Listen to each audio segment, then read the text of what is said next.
Hey guys, so I'm finally back. I want to make this review as fast as possible because my stupid phone doesn't want to upload videos longer than 10 minutes. So I'm going to try to review this album as fast as I can.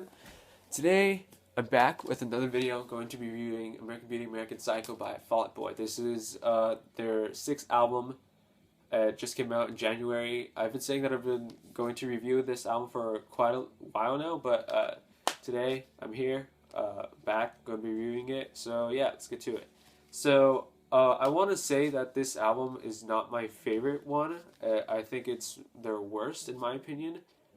They could have done something a little bit better with this album. It's not really all that great when I get down to the really like the real like specs of it. So I'm just gonna go through each album and then I'll say my thoughts on the album overall. So Irresistible is the opening track off this album, and I have to say it's a pretty strong track for an opening song. I like how the horns in the background are really driving the song. It's really pushing the song, and I like Patrick's vocals on this track. I like how it's guitar driven. I just like how it's engaging. It makes you want to listen, and that's what you want with an opening track. You want the listener to be listening to. You want to catch the listener's attention, and this is exactly what this song does. And it's my second favorite song off this album, and I'm pretty happy. It's a pretty good track. The next one is American Beauty, American Psycho, the title track, uh, which I personally believe it's not their best track. It's not really, although it is a title track, it's not really a highlight to this album. I guess it is because it's a little bit more out there. It's a little bit different sounding than the rest of the song on here.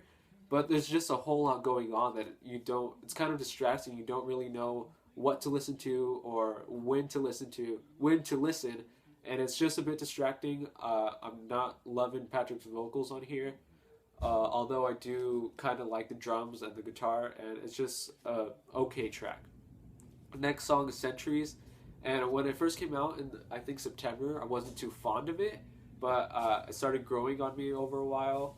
My friend just repeatedly played it and it wouldn't stop, and then so yeah, it just grew on me. But to this day, I'm not really loving the track so much. It's just sort of slow burning. It's a little bit boring in a sense, but it is catchy. It gets stuck in your head sometimes, and yeah. The next track is "The Kids Are All Right," which is the third single off the album, and I have to say I was pretty impressed when this song came out. I wasn't expecting a slower track on this album, but I'm glad that they put it in here.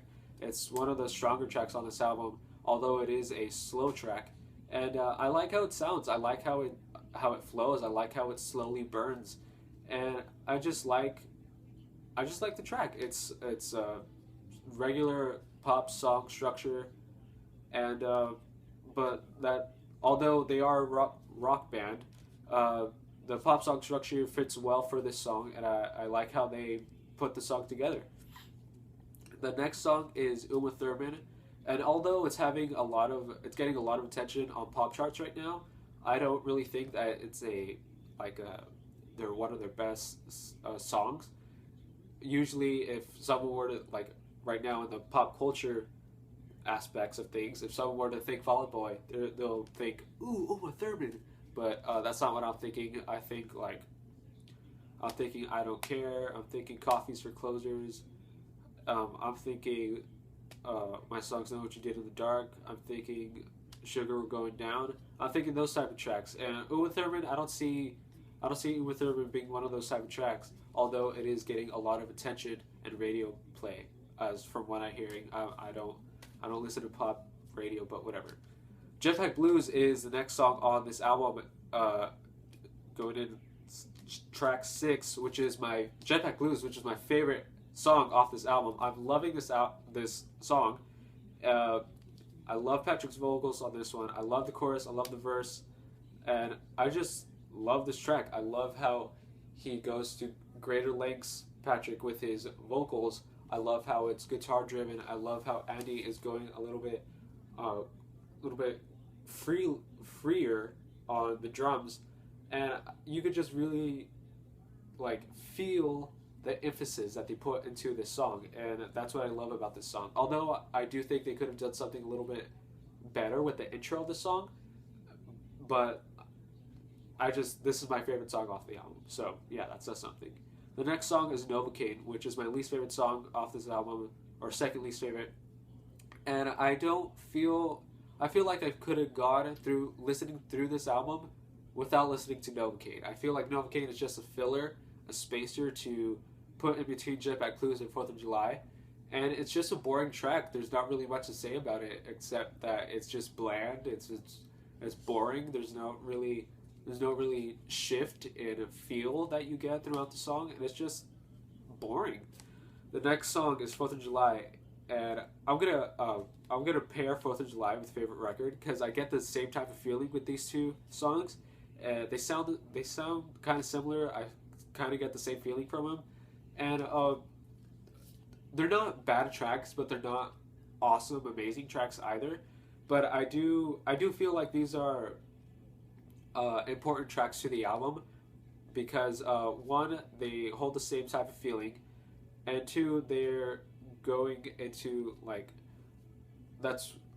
it's like signifying the sort of decline of the album, but it's still like they're still capable of if you put it in your stereo and like they'll start a party.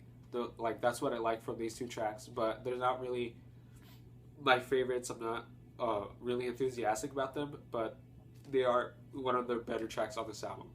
Immortals, which is my least favorite song that Fall Out Boy has ever put out. I just don't know what to say about the song. It's so overproduced. It's not even guitar driven. There's no guitars whatsoever. The drums are like half real, half fake. It's synthetic. It's driven by a computer sound. Patrick's vocals are weak on this one. I don't like anything about this song. There's not really anything positive to say except that good for them that they worked with Big Hero 6 and Disney and Pixar on this song. But whatever, I just don't like this song.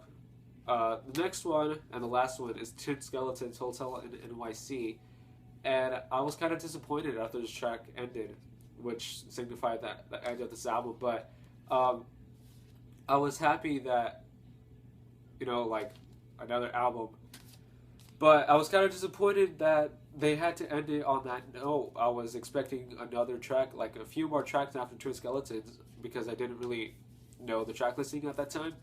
But I was just expecting a few more tracks, and I was disappointed to end with Twin Skeletons, which is, I don't think it's a really strong track at all. But yeah. Wasn't feeling Twin Skeletons, and it left me hanging with this album. So overall, this album isn't great, but it's not bad either. It's sort of in between, leaning more towards the bad side, but not bad, not exactly bad. So